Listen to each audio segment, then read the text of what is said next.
Imagine a time when a fledgling colony, composed of farmers, merchants, and everyday citizens, stood up against one of the most formidable empires the world had ever seen. Picture the audacity of people who had never trained for war, facing off against seasoned British troops, ships bristling with cannons, and the vast resources of a global superpower. How did a group of disparate colonies manage to turn the tide and defeat an empire that had dominated for centuries? The story of the American Revolution is not just a tale of battles fought and strategies executed, it is a saga of courage, tenacity, and the relentless pursuit of freedom. In the next few minutes, you'll discover insights, surprising facts, and emotional moments that will not only challenge what you think you know but also pave the way for a deeper understanding of why this revolution was more than a mere rebellion. So, stay with me, you won't want to miss what's coming next. The American Revolution began not merely in the fields of battle but in the hearts and minds of ordinary people. You might be wondering, how did discontent over taxation or representation spark a full-blown war? It was about more than just taxes, though the slogan "No taxation without representation" became a rallying cry. It was the erosion of rights and liberties, the encroachment of British authority in daily lives, and the desire to create a new societal model rooted in independence and self-governance. People in the colonies felt they were British citizens suffering under the dictates of a distant king. They were inspired by Enlightenment ideals, freedom, equality, and the right to self-determination, seeds planted long before the first shots were fired. Consider the moment in 1770 when tensions boiled over in Boston, igniting a catastrophic conflict known as the Boston Massacre. This incident ignited outrage across the colonies, transforming some citizens into revolutionaries. You may find it astounding that a mere confrontation between soldiers and civilians could incite such potent emotions and fuel a revolutionary spirit. How everything spiraled out of control from that moment speaks volumes about the discontent simmering beneath the surface. What's even more intriguing is how the propaganda machine of the time, orchestrated largely by figures like Paul Revere and Samuel Adams, turned the event into a clarion call for revolution. But let's not forget the intelligence of the American colonies' leadership, which played a crucial role in galvanizing the people. Leaders such as George Washington, Thomas Jefferson, and Benjamin Franklin were not only visionaries but also masterful communicators. You might be surprised to learn that these men often relied on pamphlets, speeches, and correspondence to mobilize public emotion and create unity among the colonies. For a disparate collection of states sharing little more than geography, this was a Herculean task. How did they manage to forge a sense of collective identity? Their ability to articulate the shared grievances and aspirations of the colonies was key in this process. The stage was set. In 1775, the first shots were fired at Lexington and Concord, igniting a full-scale rebellion. But here's something you didn't expect. Not all colonists were in favor of revolution. The Loyalists, as they were called, believed in maintaining ties with Britain, seeing it as a bastion of freedom and civilization amid brutal conflicts elsewhere in the world. The question loomed, could the colonies ever unite to face the British might when so many voices were divided? This conflict of ideologies set the stage for a brutal upheaval. As you delve deeper into the revolution itself, you'll discover pivotal moments and battles that would shape its trajectory. The Siege of Boston exemplifies early American courage, where through determination and ingenuity, colonial forces managed to fortify their positions against the British. Perhaps the most astonishing development came with the arrival of French support. You might be wondering, how did a European power decide to help a burgeoning nation? It illustrates the swirling currents of geopolitics in the 18th century. France, eager to diminish British power after its own losses in the 7 Years' War, saw a strategic ally in the Americans, tipping the scales in favor of a successful revolt. Let's fast forward to the winter of 1777–78, where the Continental Army, under Washington's command, faced dire straits at Valley Forge. It was a bitterly cold winter, and the soldiers suffered from a lack of supplies, hunger, and disease. What comes next will leave you speechless. Despite these unimaginable hardships, it was here that the spirit of unity began to foster true resilience. The trials united the soldiers and the leaders, pushing them to rely more on each other than on the British crown. It was a turning point, not just for military strategy, but for the very identity they were forging as a new nation. One story that encapsulates this spirit is that of the Marquis de Lafayette, a French nobleman who traveled across the ocean to join the fledgling American cause. With his wealth and connections, he became an invaluable ally, aiding in training troops and securing crucial support. Imagine the courage it took for a young man, already a member of the French aristocracy, to risk everything to assist those fighting for a country he had never seen. His story is merely one part of a greater tapestry of international support and alliances that would prove transformative. You might be surprised by the role everyday folks, the farmers, women, and even enslaved individuals, played in supporting the war. They, too, were fighting their own battles for recognition, autonomy, and a better future. Women and their contributions to the revolutionary efforts were often relegated to the sidelines, but think about figures like Abigail Adams, who candidly urged her husband to remember the women while drafting the new nation's laws, highlighting a push for women's rights that has echoes to this day. As the war dragged on, and the colonists began to experience victories against British forces, the myth of British invincibility began to crack. The sieges and battles at Saratoga became pivotal turning points in the war, showcasing American strength and breeding a newfound confidence among their ranks. Did you know that the victory at Saratoga wasn't just a turning point in the war, but it was also what finally convinced the French to fully ally with the Americans?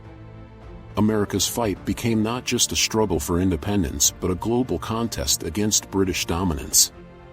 As the narrative unfolds, you can sense the tide turning. Ideas of republicanism were emerging, as were new notions of citizenship and national identity. The colonies were no longer just British subjects, they were Americans, envisioning a society based on principles testifying to Enlightenment ideals. Indeed, words from the Declaration of Independence penned by Thomas Jefferson would become global rallying cries for freedom and democracy. Yet, even as they fought against imperial authority, questions loomed about who would be included in this new model of citizenship. As the Continental Army began to secure victories, fresh dilemmas emerged, as internal conflicts arose. Not all narratives from the American Revolution are celebratory. Take the perspective of indigenous peoples caught in the crossfire of a revolution that promised freedom but simultaneously led to their displacement and loss of autonomy. Was this truly a war for liberty, or was it merely a transfer of power, leading one group to freedom at the expense of another? We are now nearing a transition in this breathtaking saga, a moment where the road ahead becomes even more intricate. Will the fragile alliances and shared values hold as the fight continues?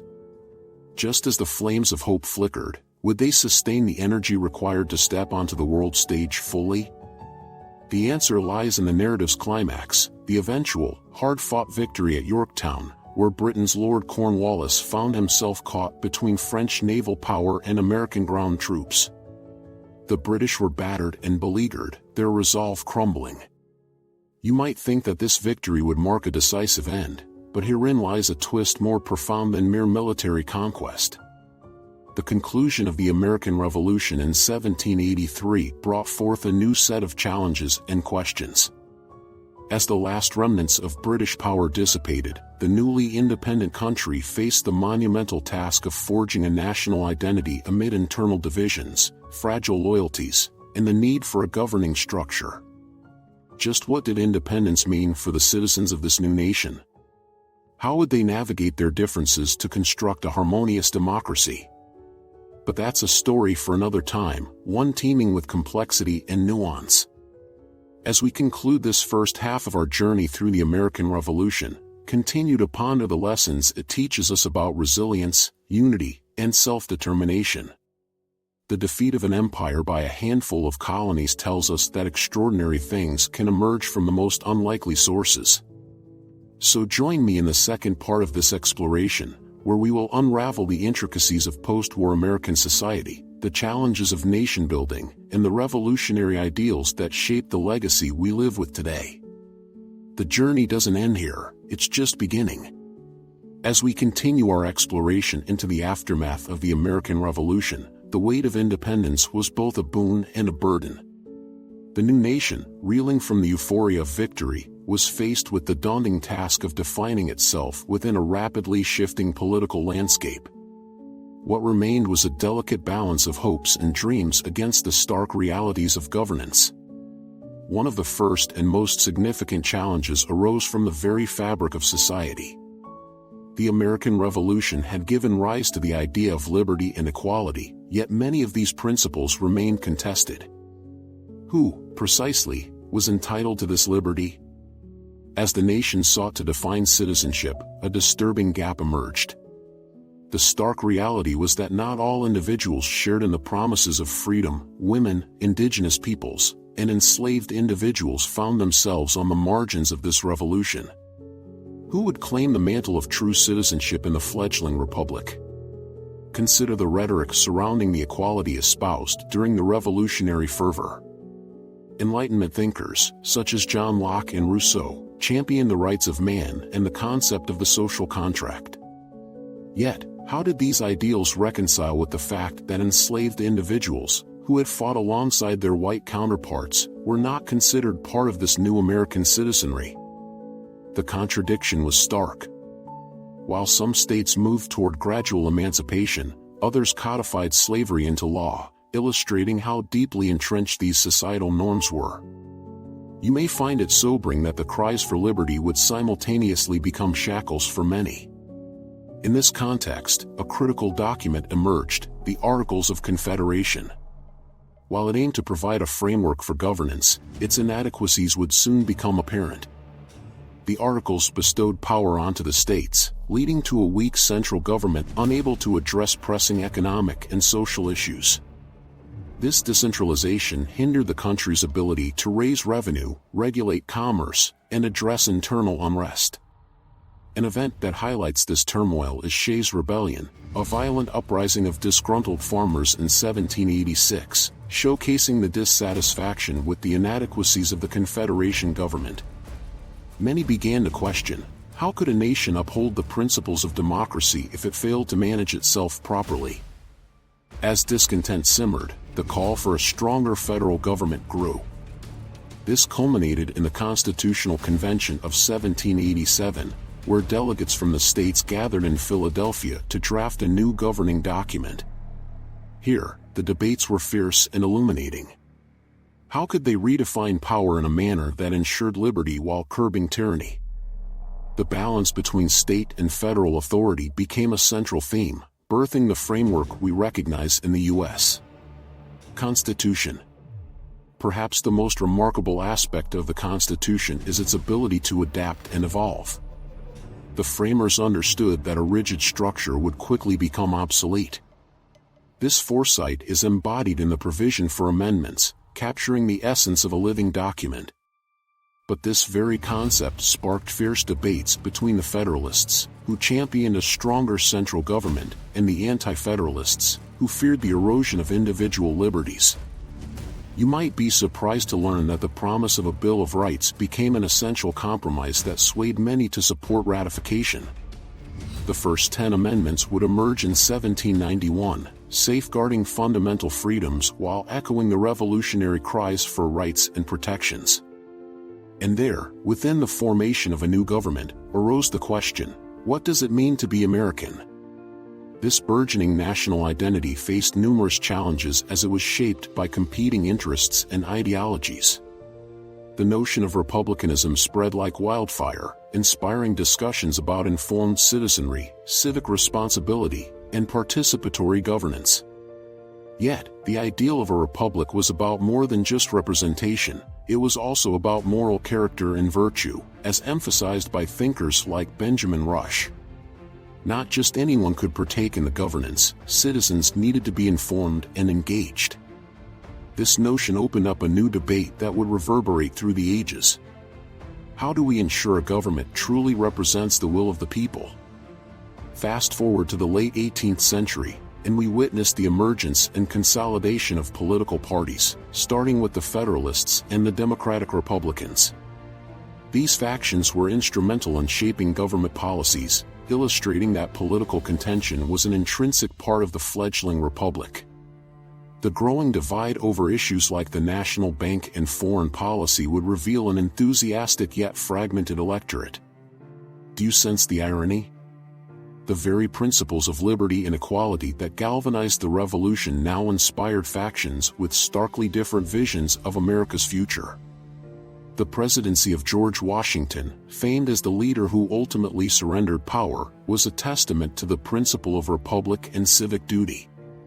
In his farewell address in 1796, he cautioned against political parties and foreign entanglements, a warning that future leaders would grapple with for years to come. But with Washington stepping down, the nation was left at a crossroads. Who would take the reins, and how would they shape the legacy of the revolution?